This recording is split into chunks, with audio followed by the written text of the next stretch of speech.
Hello friends, good morning. কেমন আছো তোমরা সবাই? আশা করি ভালো আছো। আমিও ভালো আছি। আর আজকে একদম বিছানা থেকেই ভ্লগটা শুরু করলাম। সকালবেলায় ঘুম থেকে উঠেছি, তারপর এখনো আমরা নিচেই যাইনি। এই যে তোজো সোনা দেখো খেলা করছে। তোমার কচ্ছপটা দেখাও সোনা। এই দেখো কচ্ছপ। তোজো সোনা কচ্ছপটা নিয়ে খেলা করছে এখন। আমরা বিছানাতেই আছি, আর একটু পরে নিচে যাব। আর এই যে বিছানা এখনো গুছাতে আছে, এটা গুছিয়ে দেবো। বালিশগুলো গুছিয়ে দেবো, তারপর নিচে যাব। তো আজকে সারাদিন কি কি করছি সেগুলো তোমাদের সঙ্গে শেয়ার করব। দেখতে থাকো ব্লগটা, আশা করি তোমাদের ভালোই লাগবে। শোনো বাবা, তুমি কিছু বলবা? সবাই ভালো আছো জিজ্ঞাসা করো। তুমি তো ভালো আছো। তোমার, তারপর আরো আমার যে বন্ধুগুলো আছে তোমার, ওই কি বলবো, মাসিমণি হয়, তারপর অনেক দাদা দিদিরা তোমাকে দেখে, তাদেরকে জিজ্ঞাসা করো, বলো ভালো আছো। একটু জোরে বলো। হ্যাঁ ঠিক আছে, বলে দেবে সবাই। ঠিক আছে, বেশ, তুমি খেলা করো। তো তোদের সঙ্গে দেখো কচ্ছপটা নিয়ে খেলতেই ব্যস্ত। আর কচ্ছপটা কিনেছে আসলে বুনু, মানে আমাদের মেলা বসেছিল, ওই মেলা থেকে কিনেছিল কচ্ছপটা। তো ওইটা নিয়ে এখন একটু খেলা করছে, নতুন খেলনা পেয়েছে, খুব আনন্দ। আর আমি এখন সকালবেলায় ঘুম থেকে উঠে ব্রাশ করে নিলাম, তারপর মানে চা খাচ্ছি। তো আমি দুধ চা খাই না, তার জন্য আমি মানে লিকা চাটাই পছন্দ করি। আমি চাটা খুব কমই খাই, কিন্তু ওই মাঝে মধ্যে এখানে আসলে তাও খাই। আর ঠান্ডা যেহেতু লেগেছে, ওই জন্য মা বললো একটু গরম চা খা, তাহলে ভালো লাগবে। আর এদিকে অল্প একটু মুড়ি নিয়েছি বাটিতে, তো চা মুড়িটা খেয়ে নিলাম। আর এদিকে মা একটা কলাই বাটছে। এই কলাইটাকে আমাদের এদিকে বলে কুর্তি কলাই। তো এটা খেতে খুব সুন্দর হয় খেতে, আর ওই কলাইটা খেতে আমার বেশ ভালোও লাগে, তার জন্য এখন মা ওইটা বেটে দিচ্ছে, দুপুরে ভাত দিয়ে খাওয়া হবে। আর এইদিকে দেখো আমার ছেলে ওর মানে মাসিমণির সঙ্গে ছোটাছুটি করছে। বুনো টিউশন থেকে পড়ে চলে এসছে, আর এই যে দুজনে মিলে এখন ছোটাছুটি করছে। খুব ভালোবাসে এসব করতে ও মাসিমণির সঙ্গে, মানে একদম লিটিপিটি করতে, এসব করতে খুব ভালোবাসে আমার ছেলেটা। হ্যালো বন্ধুরা, তো একদম স্নান করে তোমাদের কাছে চলে আসলাম। আজকে একটু দেরি হয়ে গেল টিফিন করতে। সকালে সকালে যেহেতু একটু চা মুড়ি খেয়েছিলাম, তার জন্য দেরি হয়ে গেল। এখন বাজে 10:30।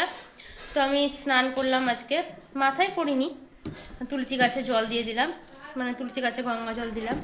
তারপর এবার মুড়ি খাবো। তো সোনা, লঙ্কা ঝাল লাগবে বাবা, ঝাল লাগবে, লঙ্কা ঝাল লাগবে তোমার। লঙ্কাটা ধোয়া ছিল মা। হ্যাঁ খা। আর এই দেখো আমাদের মুড়ি আজকে খেতে বসে গেছি। মা করেছিল আলুর তরকারি, মটরশুঁটি দিয়ে আলুর তরকারি করেছিল। আর শীতকালে তখন এইসব তরকারিগুলো প্রতিটা বাড়িতেই হয়, মানে আলু ভাজাতেও মটরশুঁটি, আলুর তরকারিতেও মটরশুঁটি। তো ওই তরকারি করেছিলাম, তার সঙ্গে নিয়েছিলাম চানাচুর। তো এই দিয়ে এখন মুড়িটা খেয়ে নেব। তো মুড়ি খাওয়া হয়ে গেছে। আর এদিকে দেখো আমাদের পিকুকে বাবা একটা কলা দিয়েছে। পিকুর খাওয়া নিয়ে খুব জ্বলন, এই খাবে না সেই খাবে না, মানে ওকে যে কী খেতে দেবে, মানে সবসময় পেয়ারা চাই। আর ওই মাঝে মধ্যে যে লাল পাকা লঙ্কাগুলো হয়, ওই লঙ্কাগুলো খায়। বাদ বাকি ও ম্যাগি খেতে ভালোবাসে, তো মাঝে মধ্যে ম্যাগি করা হয় তখন আমরা খাই, ওকে একটু করে দিই। তারপরে কেক খেতে ভালোবাসে, তো ম্যাগি কেক এইগুলো দেওয়া হয়। বা একটু পাকা কলা দিয়েছে খাওয়ার জন্য, তো ওটা রেখেই দিয়েছে। তো যে একটু পিকুর সঙ্গে দেখা করলো, আর তারপরে দেখো ওই যে ছোটাছুটি করে খেলছে। আর এই যে তলার কাছে দেখতে পাচ্ছ, এইগুলো হচ্ছে আমাদের পোস্ট ঘেরা হয়েছে। তো এই ভিডিওটা অনেক দিন আগেকারই হলো, অনেক করা, আমার ভিডিওটা দেওয়া হয়নি। আর এদিকে গাছটা দেখতে পাচ্ছ কত লঙ্কা এসছে ছোট ছোট। এই গাছটা হচ্ছে আমার বড় জেঠুদের। আর কত ফুল এসছে দেখো, লঙ্কাগুলো বেশ ঝাল আছে, আর একদম মানে ডিপ একবার যে টকটকে সবুজ কালারটা হয়, ওই সবুজ কালারের লঙ্কাটা। এগুলো এখনও ছোটো হয়ে আছে, অপুষ্ট, একটু মানে বড় হবে আস্তে আস্তে। আর এই যে এখানটায় কিছু রক্তগাঁদার ফুল ফুটেছে। আর এই দিকে আমার মা ভাত বসিয়েছে উনুনে। এখন তো শীতকাল, উনুনে ভাত রান্না হয় ওই জন্য, আর তরকারিটা গ্যাসেই হয়।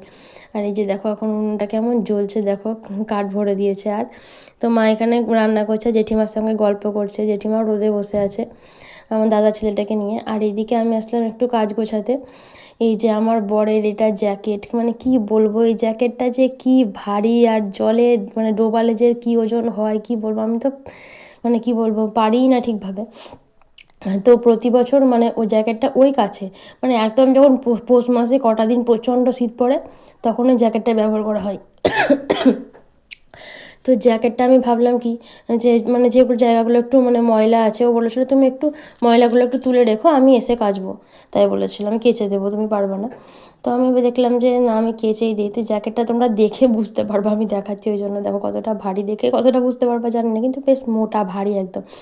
তা আমি এই সার্ফ আর জল মানে নিয়েছিলাম গুলে, তারপর এগুলোর মধ্যে জ্যাকেটের মধ্যে একটু ছিটিয়ে ছিটিয়ে দিচ্ছি আর হাতে করেই ঘষছি। তারপরে মা আমাকে বললো যে হাতে করে ভাবে ঘষিস না, মানে একটা কোনো কাপড় নেই, কাপড়ে করে তাহলে ঘষবি। দিয়ে আমাদের একটা ওই ছেঁড়া গামছা ছিল, তো ছেঁড়া গামছাটা দিয়ে তারপর আমি ঘষেছি, মানে যে চেনের জায়গাগুলো থাকে, তারপর হাতের জায়গা, কলারের জায়গা, দেখবা এই জায়গাগুলো বেশি মানে একটু ময়লা হয়, মানে যেমন একটা কীরকম একটা তেল চিটে মতো ভাব চলে আসে। আর ও যেহেতু প্রতিদিনই যাতায়াত করেছে মানে এই জ্যাকেটটা পরে, মানে যে ধরো 15-20 দিন পরেছে বা 10-15 দিন পরেছে, প্রতিদিনই পরে যাতায়াত করেছে, তো যেহেতু বাইকে যায় ধরো রাস্তার ধুলো টুলো আরও নোংরা একদম হয়ে থাকে। দিয়ে আমি ওই মানে বুকের জায়গাগুলো, কলারের জায়গাগুলো, হাতের জায়গাগুলো মানে যতটা আমার পক্ষে সম্ভব এখন ওই যে এই গামছাটা নিয়েছি, ছেঁড়া গামছাটা আর সার্ফ জল দিয়ে তুলে দিচ্ছি। তারপরে ভেবেছিলাম যে পুরোটা মানে সার্ফে ডোবাবো না, মানে এরকম সার্ফ দেবো না, এরকম কেচে নেবো। তারপরে এই যে দেখো পরিষ্কার করে নিয়েছি এখন মোটামুটি। তারপরে আবার কি মনে হলো যে পুরোটাকে সার্ফে দিয়েছি, তারপরে উড়িয়ে বাপরে এই, আর আমার ছেলে দেখো আমাকে হেল্প করছে, ও বলছে আমি বাবার জামা কেচে দেবো। আমি বলছি তোর থেকে কি বলবো, কতক্ষণ যে ভারী এটার ওজন হবে তার ঠিক নেই।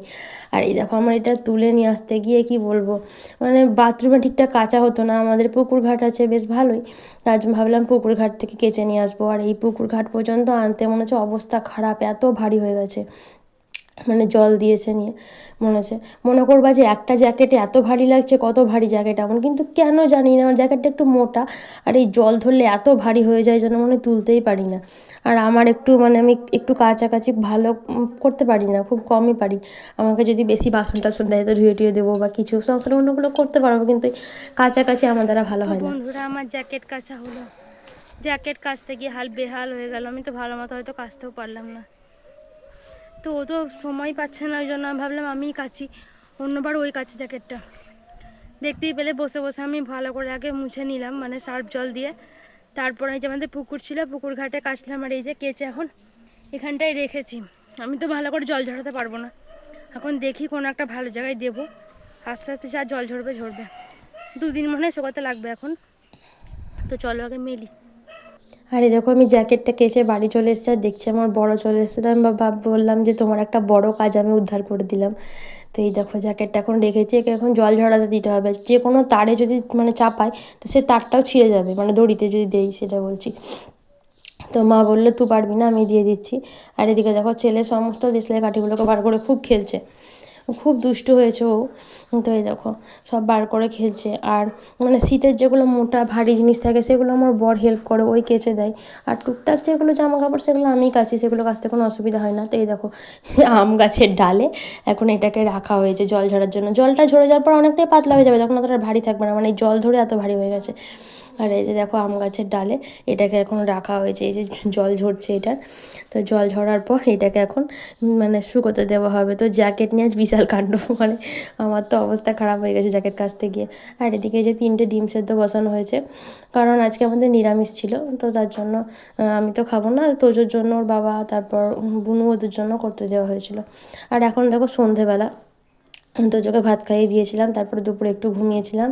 আর এই যে দেখো সন্ধেবেলা, তো সন্ধেবেলার পর এখন কি করবো আমরা, সন্ধেবেলা একটু চা মুড়ি খাই, মানে মা একটু মেখে দেয় ওই পেঁয়াজ কুচি লঙ্কা কুচি চানাচুর দিয়ে, খেতে বেশ ভালোই লাগে বেশি করে একটু তেল দিয়ে। তো এই যে দেখো দিয়ে দিয়েছে। আর এটা হলো ঠিক মুড়ি নয়, মানে চাল ভাজার মতো, মানে একটু শক্ত শক্ত। তো এগুলোই খাচ্ছিলাম। আর আজকের ব্লগটা এখানেই শেষ করলাম, কেমন লাগলো জানিয়ে, ভালো লাগলে লাইক শেয়ার করবেন।